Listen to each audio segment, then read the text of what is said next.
Dear friends, आज का हमारा टॉपिक है एड्रिनल ग्लैंड। एड्रिनल ग्लैंड हमारे शरीर में एक पेयर होती है जो कि किडनी के जस्ट ऊपर एक कैप की तरह लगी रहती है, इसीलिए इनको सुप्रारीनल ग्लैंड भी कहते हैं। अगर इसकी लोकेशन की बात करें तो ये हमारा जस्ट लाइक किडनी स्ट्रक्चर है और इस किडनी के ऊपर यह एड्रिनल ग्लैंड जो है लगी रहती है।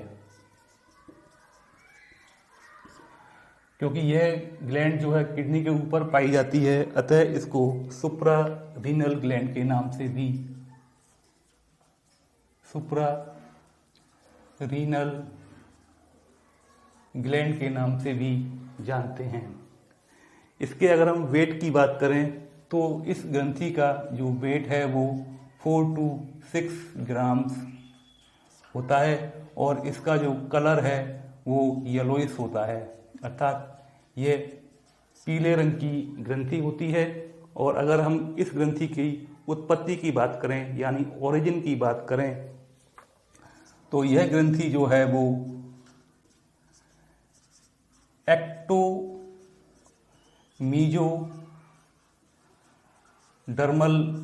इन ओरिजिन होती है, अर्थात इस ग्लैंड की उत्पत्ति भ्रूणीय परत के भ्रूणीय एक्टोडर्म और मीजोडर्म दोनों लेयर से होती है। आइए अब इस ग्रंथि की संरचना की बात करते हैं। Structure of adrenal gland. Adrenal gland में दो भाग होते हैं। पहले भाग को हम एड्रिनल कॉर्टेक्स कहते हैं, जबकि जो दूसरा भाग होता है वो एड्रिनल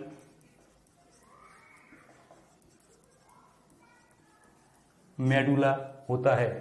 एड्रिनल कॉर्टेक्स की जो उत्पत्ति है वो मीजोडर्म नामक लेयर से होती है, अर्थात एड्रिनल कॉर्टेक्स जो है वो मीजोडर्मल इन ओरिजिन होता है, जबकि एड्रिनल मेडुला जो है वो एक्टोडर्मल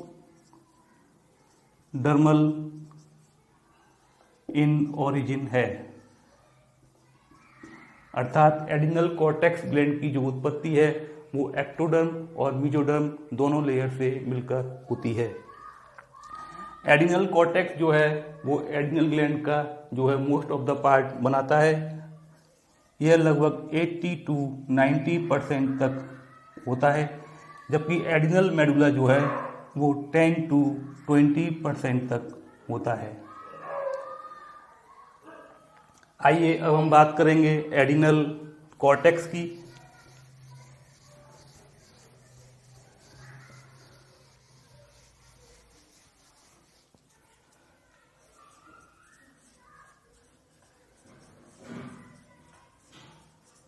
जैसा कि मैंने अभी बताया कि एड्रिनल कॉर्टेक्स जो होता है वो मीजोडर्मल इन ओरिजिन होता है और ये भी जो है 3 भाग से मिलकर बना होता है।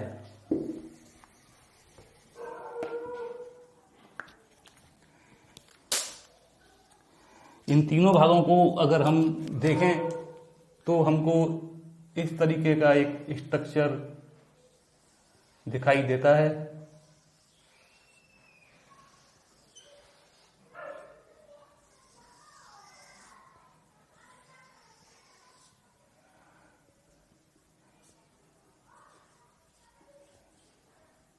एड्रिनल कॉर्टेक्स का जो सबसे बाहरी भाग होता है वो जोना ग्लोमेरुलोसा के नाम से जाना जाता है।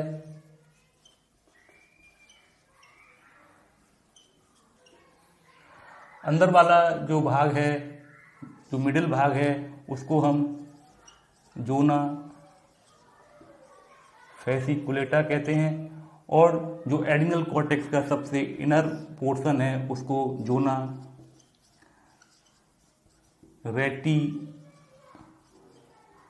कहते हैं। और सबसे अंदर वाला भाग, जैसा आप जानते हैं कि ये एड्रिनल मेडुला है।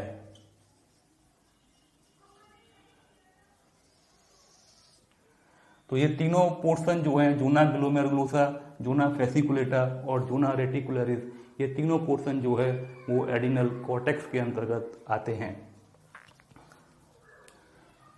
एडिनल कॉर्टेक्स की अगर हम बात कर रहे हैं तो हमने इसको 3 भागों में डिवाइड किया है। Zona glomerulosa, zona fasciculata and zona reticularis.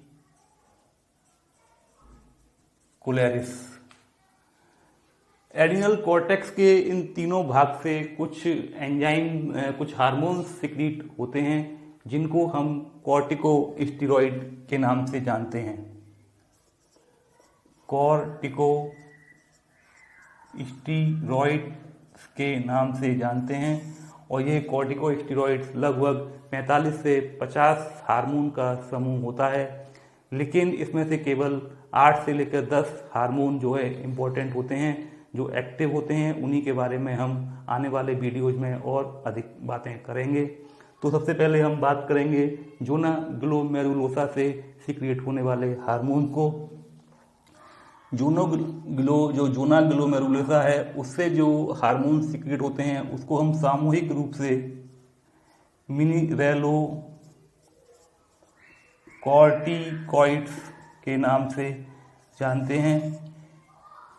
इस मिनरेलोकॉर्टिकॉइड्स में भी जो एक प्रिंसिपल हार्मोन होता है वो एल्डोस्टेरोन है। एल्डोस्टेरोन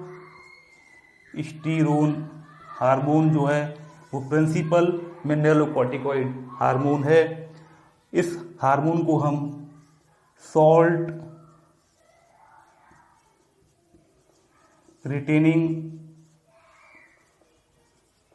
हार्मोन के नाम से भी जानते हैं, क्योंकि ये हमारे बॉडी में सोडियम और पोटेशियम आयंस का बैलेंस बनाकर रखता है। ये हार्मोन क्या करता है? सोडियम और पोटेशियम आयंस का बैलेंस हमारे शरीर में बनाता है।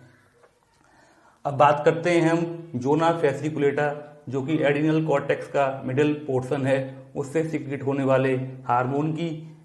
इसको हम सामूहिक रूप से ग्लूकोकॉर्टिकॉइड्स के नाम से जानते हैं। इस ग्लूकोकॉर्टिकॉइड्स में भी जो एक प्रिंसिपल हार्मोन है उसको हम कॉर्टिसोल कहते हैं। कॉर्टिसोल जो है वो ग्लूकोकॉर्टिकॉइड का एक प्रिंसिपल हार्मोन है।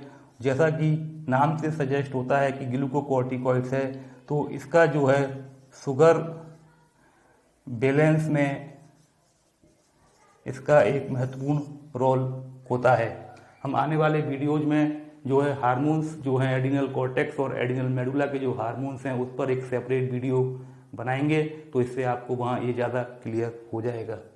तीसरा जो भाग है एडिनल कॉर्टेक्स का, जो कि जोना रेटिकुलरिस है, इससे जो हार्मोन सीक्रेट होता है उसको हम सेक्स कॉर्टिकॉइड्स के नाम से जानते हैं।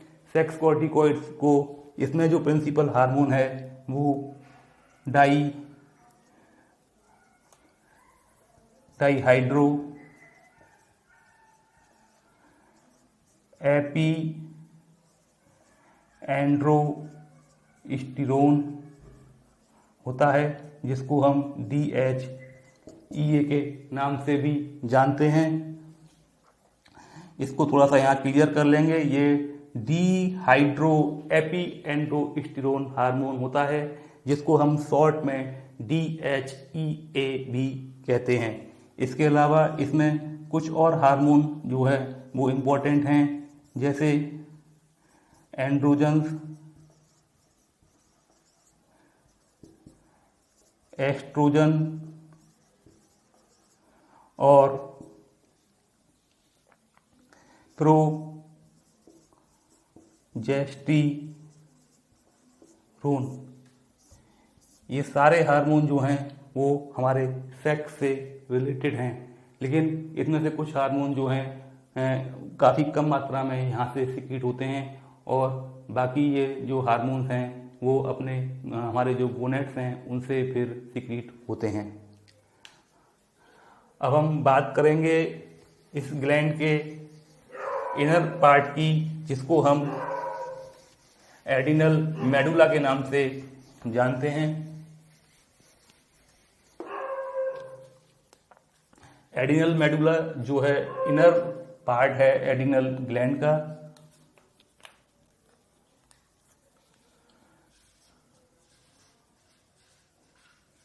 एड्रिनल मेडुला, एडिनल मेडुला के द्वारा दो इम्पोर्टेंट हार्मोन सिक्रीट होते हैं। पहला हार्मोन है एपीनेफ्रिन और दूसरा जो हार्मोन है वो है नॉर एपीनेफ्रिन। एपीनेफ्रिन को हम एडेनिन के नाम से भी जानते हैं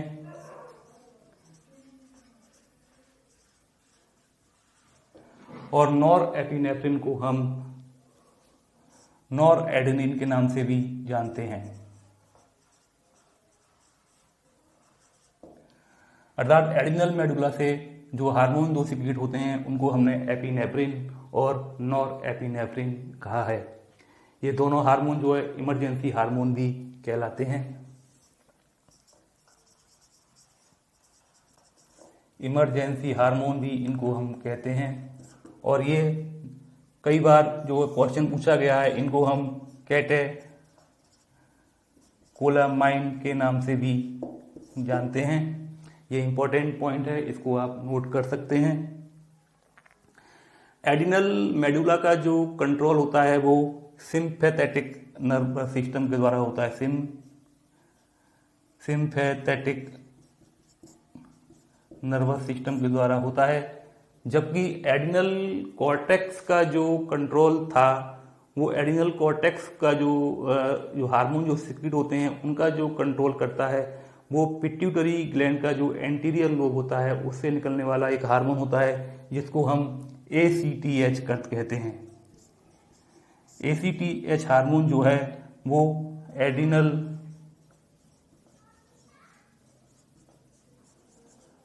कॉर्टेक्स का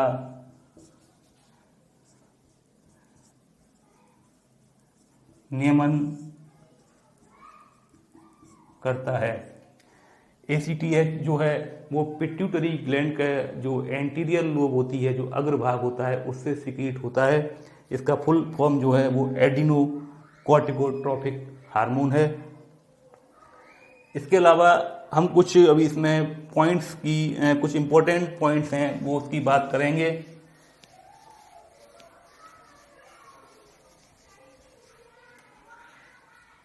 एडिनल ग्लैंड को जो है आप अगर बुक्स में पढ़ेंगे तो कहीं कहीं इसको 4S ग्लैंड नाम दिया गया है। तो ये S जो है इसका क्या मीनिंग होता है, ये बहुत इंपॉर्टेंट क्वेश्चन है। S फॉर यहाँ है सॉल्ट, इस S का मतलब है शुगर, तीसरे S का मतलब है सेक्स और चौथे सेक्स का S का मतलब है सोर्स ऑफ एनर्जी। तो इसीलिए इस ग्लैंड को हम 4S ग्लैंड के नाम से भी जानते हैं। तो एडिनल ग्लैंड को 4S ग्लैंड भी कहा जाता है, जहां पर चारों S का मतलब है salt, sugar, sex and source of energy. Books में एडिनल ग्लैंड को 4S तो कहते ही हैं, इसको हम 3F ग्लैंड के नाम से भी जानते हैं। यहाँ पर तीनों जो F हैं उसका जो मीनिंग है वो है फाइट, फियर और फ्लाइट। ये तीनों कंडीशंस जो हैं वो इमरजेंसी में क्रिएट होती हैं। जब हम इमरजेंसी कंडीशन में होते हैं या तो हम लड़ते हैं या डर जाते हैं या हम वहाँ से भाग जाते हैं। तो इसीलिए इसको 3F लैंड भी कहा जाता है। और ये तीनों जो कंडीशंस होती हैं वो इमरजेंसी में ही क्रिएट होती हैं, उत्पन्न होती हैं। अतः इस ग्लैंड को किसी किसी बुक में जो है इमरजेंसी ग्लैंड के नाम से भी जाना गया है। तो यहाँ पर मैंने अभी आपको एक इंट्रोडक्टरी पार्ट बताया है अबाउट द एड्रिनल ग्लैंड। अब इसके जो हार्मोन जो होते हैं एड्रिनल ग्लैंड के, एड्रिनल कॉर्टेक्स और एड्रिनल मेडुला के, उसके बारे में मैं एक सेपरेट वीडियो आपको बनाऊंगा। तो वहाँ पर ये सारे हार्मोन आपको क्लियर हो जाएंगे। तो ये थोड़ा सा मैंने अभी आपको about the introduction of adrenal gland बताया है, जो कि बहुत ही इम्पोर्टेंट टॉपिक है नीट एग्जाम के लिए और बीएससी के जो स्टूडेंट्स हैं उनके लिए भी बहुत इम्पोर्टेंट टॉपिक है। तो आप हमारे वीडियो को इसी प्रकार से देखते रहें, लाइक करते रहें, शेयर करते रहें। Thanks a lot.